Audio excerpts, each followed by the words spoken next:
ఈ వృత్రాసురుడి కడుపులోకి వెళ్ళిపోయిన ఇంద్రుడు అదృష్టవశాత్తు ఇతపూర్వం విశ్వరూపుడి దగ్గర నారాయణ కవచం పొందాడు.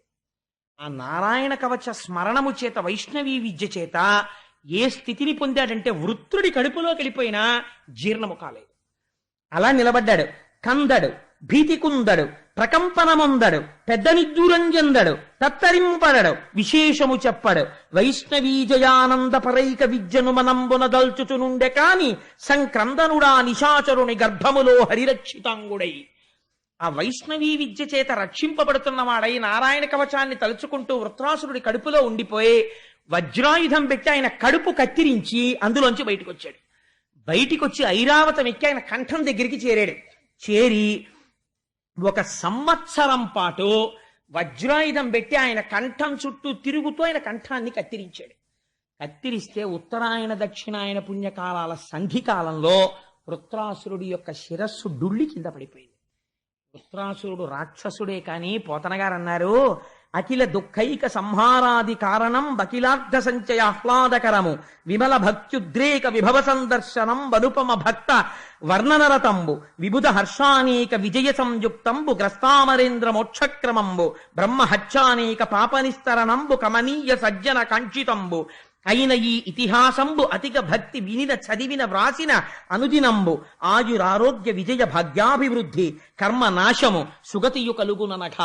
ఎవరికైనా విశేషమైన కష్టాలు బ్రహ్మహత్యాపాతకం వల్ల వచ్చేంత కష్టాలు వస్తే వృత్రాసుర వధలో ఉన్న పద్యాలని వచనాన్ని కూర్చుని ఓ పుస్తకంలో రాస్తే చాలు, వాళ్ళ కష్టాలు పోతాయి.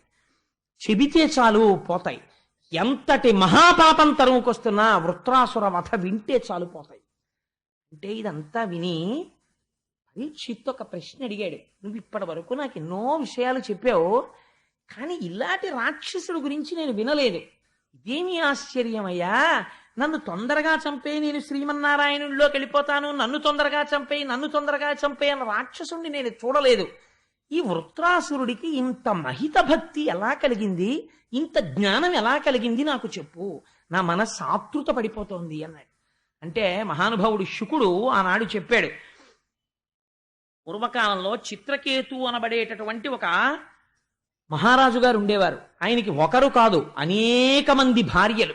ఇంతమంది భార్యలతో కూడినటువంటి చిత్రకేతు ఎంతో సంతోషంగా రాజ్య పరిపాలన చేస్తున్నాడు. కానీ నిరంతరము మనస్సులో ఒక్కటే శోకము. ఏమిటా శోకము అంటే సంతానం లేదు. ఇలా ఉండగా ఒకనాడు ఆయన పెద్ద భార్య పేరు కృతజ్యుతి, శూరసేనమనబడేటటువంటి దేశాన్ని పరిపాలిస్తుండేవాడు. ఒక రోజున అంగిరస మహర్షి వచ్చారు. వస్తే అంగిరస మహర్షిని తీసుకొచ్చాడు, కూర్చోపెట్టాడు, స్వాగతం పలికాడు, అర్ఘ్యపాద్యాదులు ఇచ్చాడు, తాను చేయవలసిన నియమపాలనమంతా చేశాడు.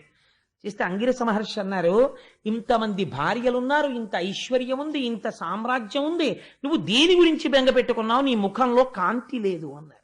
ఆయన అన్నాడు, మహానుభావ, నా నోరు విప్పి చెప్పుకోవాలా, మీరు త్రికాలజ్ఞులు, మీరు సర్వము తెలుసుకోగలరు, నాకున్న ఖేదమేమో మీకు తెలుసు అన్నాడు. అంటే అంగిరస మహర్షి అన్నారు, నాకు అర్థమైంది, నీకు పిల్లలు లేరు, అందుకు కదా బాధపడుతున్నావు, నీ చేత పుత్రకామేష్టి చేయిస్తాను, నీకు బిడ్డలు కలుగుతారన్నారు. అని పుత్రకామేష్టి చేయిస్తే అందులోంచి మిగిలినటువంటి యజ్ఞ చెరువు, నేను తరచు చెప్తుంటాను, చెరువు అంటే గబుక్కుని జలాశయం అనుకునేరు, చెరువు అంటే ఆ హవిస్సుని వేసేటటువంటి పాత్ర, అందులో పిండి ముద్దలా చేస్తారు, అది అంతా ఎప్పుడు చేయకూడదు, అందులో మిగిలినటువంటిది మహాప్రసాదం అవుతుంది. ఆ యజ్ఞ శేషము హవిస్సు పాత్రలో మిగిలిపోయిన హవిస్సుని అంగిరసుడు అన్నాడు, నీ పెద్ద భార్య చేత తినిపించు, తినిపిస్తే నీకు యోగ్యుడైన కుమారుడు కలుగుతాడు. కానీ ఈ ఆఖ్యానములన్నీ ఎందుకింత శక్తివంతములైపోయాయో తెలుసా అండి, గురువుల అనుగ్రహం గురించి మాట్లాడతాయి. ఆయన అన్నాడు, నీకు కొడుకు కలుగుతాడు, వాడి వలన సుఖదుఖములు పొందుతావు. ఎంత గొప్ప ఆశీర్వచనం చేశాడో తెలిసాడు. చూడండి, పోనీ చాలా సంతోషపడిపోతావా అంటే గొడవ వదిలిపోను, చాలా ఏడుస్తావా అన్నా గొడవ వదిలిపోను, అలాగా అనలేదు ఇలాగా అనలేదు, సుఖదుఖములు పొందుతావు అన్నాడు. అంటే రాజు అనుకున్నాడు, పోన్లేదు కొడుకు పుట్టాడు, ఎంత సంతోషం, ఈ మాట అన్నాడు కదా అనుకున్నాడు, వెళ్ళిపోయాడు అంగిరసుడు. ఈ పాత్ర తీసుకెళ్లి, ఆ ప్రసాదం తీసుకెళ్లి పెద్ద భార్య అయినటువంటి కృతజ్యుతికి ఇచ్చాడు. ఆవిడ దాన్ని స్వీకరించింది, గర్భాన్ని ధరించింది, ఒక పిల్లవాడు జన్మించాడు. ఇంకా రాజు పరవశించిపోయాడు, అద్భుతముల బంగారములు దానం చేశాడు. అది ఆశ్చర్యం, పర్వతరాసులంతంత బంగారం దానం చేశాడు, కొడుకు పుట్టాడని. ఎంతో సంతోషంగా ఉంది రాజ్యం అంతా. ఒక రోజు రాత్రి పెద్ద భార్య కుమారుణ్ణి పెట్టుకుని నిద్రపోతోంది. మిగిలిన భార్యలందరికీ కోపం వచ్చింది. మనకి అందరికీ పిల్లలు లేరు కాబట్టి అందరితోనూ ఓలాగే ఉన్నాడు. ఇప్పుడు వాడు పుట్టాడు కాబట్టి ప్రతిరోజు కృతజ్యుతి మందిరానికే వెడుతున్నాడు, ఆవిడ్ని ఆదరిస్తున్నాడు. ఇప్పుడు ఆవిడికి ఈ ఆదరణ పోవాలంటే ఆ పిల్లాన్ని చంపేయాలి అని వీళ్ళందరూ కలిసి ఆ పిల్లవాడికి మెల్లిగా విషాహారాన్ని పెట్టేశారు. పెట్టేస్తే మరునాడు ఉదయం తెల్లవారి లేచి చూసేసరికి పిల్లవాడు నల్లగా అయిపోయి మరణించాడు. ఆ చూసినటువంటి దాది పెద్ద కేకలు వేసి విరుచుకు పడిపోయింది. వెంటనే అంతఃపురంలో వాళ్ళందరూ వచ్చారు. ఇంకా ప్రభువు యొక్క బాధ ఎలా ఉంటుందో మీరు ఆలోచించండి.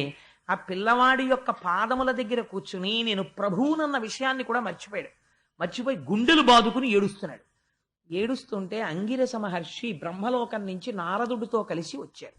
ఎందుకు అలా కలిసి వస్తారు అంటే మీరు ఒక విషయం గమనించాలి. ఇక్కడ ఎలాంటి వాళ్ళతో అలాంటి వాళ్ళు పక్కన చేరుతారు. Birds of same feather flock together. అంతేకాని అంగిరస మహర్షి వచ్చేటప్పుడు రావణాసురుడితో కలిసి రారు కదా. ఆయన వచ్చేటప్పుడు ఆయనతో సమానమైన వారితో ఉంటుంది స్నేహం. అందుకని నారద మహర్షితో కలిసి వచ్చారు.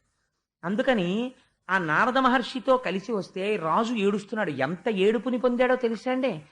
ఎవరి వలన కొడుకు పుట్టాడో ఆ అంగిరస మహర్షిని మరిచిపోయి వచ్చిన వాళ్ళు ఎవరో అనుకుంటున్నారు.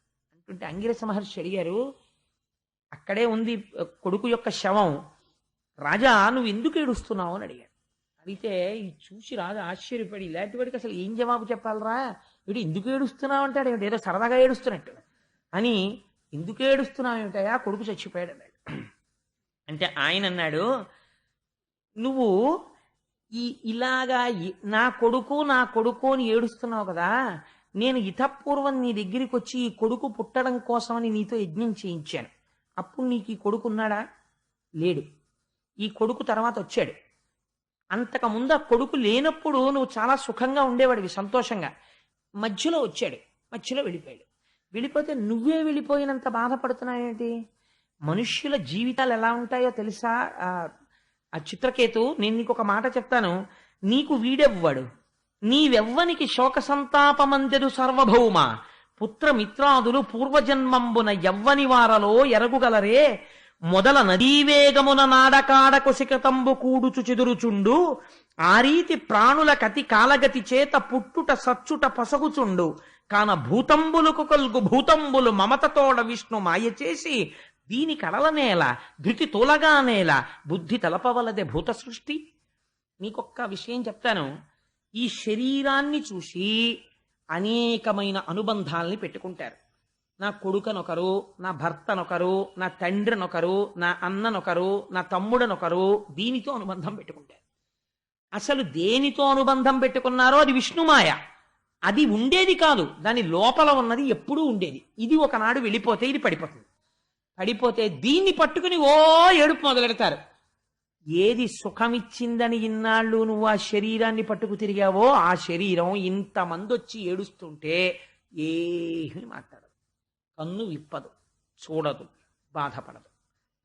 ఇలా నదీ ప్రవాహం జరుగుతున్నప్పుడు ఇసుక రేణువులు ఒకదానితో ఒకటి కలిసి గుట్టగా ఏర్పడి మళ్లీ వరద వచ్చినప్పుడు ఇసుక కొట్టుకుపోతున్నట్టు ఎన్ని కోట్ల జన్మల నుంచి ఈ అజ్ఞానంతో ఇలా ఎన్ని లోకాల్లో ఎంతమంది తల్లిదండ్రులకి ఎక్కడెక్కడ పిల్లలుగా పుట్టారో ఇప్పుడు నీకోసారి వాడు కొడుగ్గా వచ్చాడు.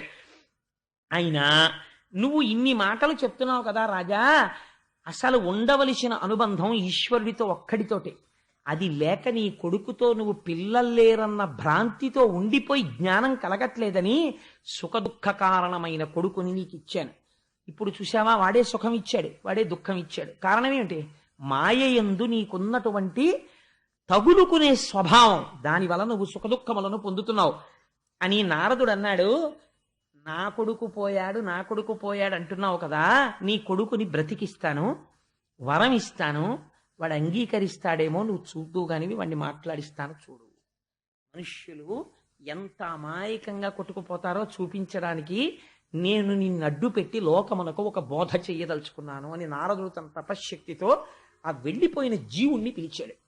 నువ్వు వెళ్ళిపోవడం చేత నీకు ఈ శరీరమునకు తల్లిని తండ్రిని అనుకున్న వాళ్ళు ఖేదం పొందుతున్నారు. కాబట్టి ఓ జీవుడా, నువ్వు ఈ శరీరమునందు ప్రవేశించి నీవు కోరుకుంటే దీర్ఘాయుర్దాయముతో సింహాసనాన్ని అధిష్ఠించి నీవు కోరుకుంటే మీ తల్లిదండ్రులకు ఆనందమును కలిగించు. అంటే నారదుడి మాట అంటే మాటలు కాదు కదండి, వెళ్ళిపోతున్న జీవుడు వెనక్కి వచ్చాడు. వచ్చి మళ్ళీ ఆ శరీరంలోకి ప్రవేశించాడు. ప్రవేశించగానే కాళ్ళు చేతులు కదిలే, కళ్ళు తెరుచుకున్నాడు. వాడు మాట్లాడడం మొదలెట్టాడు. ఎవరిని చూసి?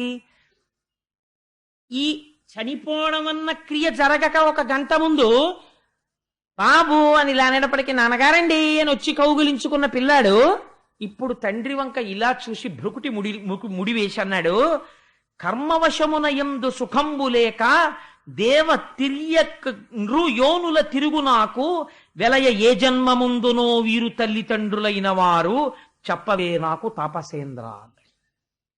నేను ఈ శరీరం వదిలిపెట్టి వెళ్ళిపోయాను. ఈ శరీరానికి వాళ్ళు తల్లిదండ్రులు. అంగడిలో బంగారం అమ్మేవాడు బంగారం దగ్గర పెట్టుకుని ఒకడికి అమ్మేస్తాడు. వాడు ఆ బంగారం పుచ్చుకొని ఉంగరం చేయించుకుంటాడు. వాడికి దరిద్రం వచ్చింది, ఆ ఉంగరాన్ని పట్టుకెళ్ళి ఇంకోటికి అమ్మేస్తాడు. వాడు ఆ ఉంగరం వాడు పెట్టుకుంటాడు. కొన్నాళ్ళు పోయిన తర్వాత ఉంగరం మార్చి చెవికి దిద్దు చేయిస్తాడు వాళ్ళ ఆవిడికి. కొన్నాళ్ళు పోయిన తర్వాత ఇంకొంచెం బంగారం కొని ఇందులో కలిపి కూతురికి వడ్డాణం చేయిస్తాడు. ఈ బంగారం ఎంతమందిగా మారింది. నేను ఇప్పటికీ బయటికి వెళ్ళిన తర్వాత నాకు తెలిసింది, నా కర్మ వల్ల ఇన్ని కోట్ల మంది తల్లిదండ్రులకి నేను కొడుగ్గా పుట్టానో ఇప్పటికి. వాళ్ళల్లో వీడోడు తాపసి. నన్ను వచ్చి తల్లిదండ్రుల్ని సుఖపెట్టమన్నావు కదా, ఎంతమంది తల్లిదండ్రుల్ని ఇలా వెనక్కెడుతూ నేను సుఖపెట్టాను చెప్పు నాకన్నాడు. ఈ మాట విని చిత్రకేతు వెనక్కి పడిపోయాడు. అవ్వా అవ్వా అవ్వా నా కొడుకు అనుకున్నాను. ఇదా వీడు మాట్లాడడం అని. బాంధవ జ్ఞాతి సుతులను పగతురాత్మ పరుల దాసీన మధ్యస్థ వర్గములను సరవి కనుచుందు ఒక్కొక్క జన్మమునను ఎరయ ప్రాణికి ఒకవావి నిజము కలదే. ఎంత గొప్ప మాట అడిగాడో చూడండి. ఎంత దిక్కుమాలిన అనుబంధాలంటే, ఈ శరీరంతో ఉన్నప్పుడు దీనికి చాలా మందితో అనుబంధం. ఇది ఒకరికి భర్త, ఇది ఒకరికి తండ్రి, ఇది ఒకరికి కొడుకు, ఇది ఒకరికి అన్న, ఇది ఒకరికి తమ్ముడు, ఇది ఒకరికి గురువు. ఇన్ని అనుబంధాలు దీనికి. ఇది వదిలిపెట్టేగానే చిత్రం ఏమిటంటే వదిలింది ఒకటే, ఇన్ని ఎగిరిపోయాయి. నేను చూశానండి ఒక ఆవిడ్ని, ఇంకొక గంటలో చచ్చిపోతుందనగా కూతురుతో మాట్లాడాలని బెంగ పెట్టుకుపోయింది ఆవిడ. ఫోన్ చేసి ఒక్కసారి దాన్ని పిలిపించండి రా, నేను వెళ్ళిపోతున్నాను రా, నాకు తెలిసిపోతోందంది ఆవిడ. ఫోన్ చేస్తే హైదరాబాద్ నుంచి ఆ కూతురంది, నా కూతురికి జ్వరంగా ఉంది, నేను ఇప్పుడు రావడం కుదరదు, అమ్మ అలాగే అంటుంటుంది అంది ఆవిడ. అని అన్న గంటకి ఆ కూతుర్నే తలుచుకుని దాన్ని చూడాలనుందంటూ కొంతసేపు అయిపోయిన తర్వాత టెలిఫోన్లో ఈ మాటని కొడుకు మార్చి నచ్చ చెప్పాడమ్మా, దాని కూతురికి బాగోలేదుటమ్మా, అలా నువ్వు దాన్ని ఇబ్బంది పెట్టేస్తే ఎలాగా, వస్తుందిలేమ్మా 2 రోజుల్లో వచ్చేస్తానంది, ఇవాళ కాదు కానీ రేపు గౌతమి ఎక్కేస్తానందమ్మా అని అబద్ధం చెప్పాడు. అది వచ్చే వరకు ఉంటాన్రా అని బెంగెట్టుకుని ఏం తెలిసిపోయిందో ఏడిచి కళ్ళమ్మ నీళ్ళెట్టుకుని తుడుచుకుని వెధవ పిల్లల్ని కన్నాను, ఎందుకురా చచ్చిపోయే ముందు చూద్దామంటే రాలేదురా అందావిడ. అని ఒక గంట పోయిన తర్వాత ఆవిడ పోయింది. చనిపోతే నా కూతురికి జ్వరంగా ఉందన్నటువంటి కూతురు ట్యాక్సీ చేయించుకుని వచ్చింది హైదరాబాద్ నుంచి. వస్తే ఈ తల్లి పడుకునుంది ఐస్ గడ్డ మీద. పడుకునుంటే అది వచ్చి కారు దిగి గబగబా వెళ్ళి ఆవిడ శరీరాన్ని పట్టుకుని, అమ్మా అమ్మా నేను రాకుండా వెళ్ళిపోయావా అమ్మా అని. ఏ పిల్ల కోసం ఇంత పరితపించిందో ఆ కన్నిలా విడలేదు, ఆ చెవిలా వినలేదు, ఆ శరీరం కదలలేదు. ఆ శరీరంలోంచి జీవుడు విడిపోగానే అన్ని అనుబంధాలు ఏకకాలమునందు ఆరిపోతాయి.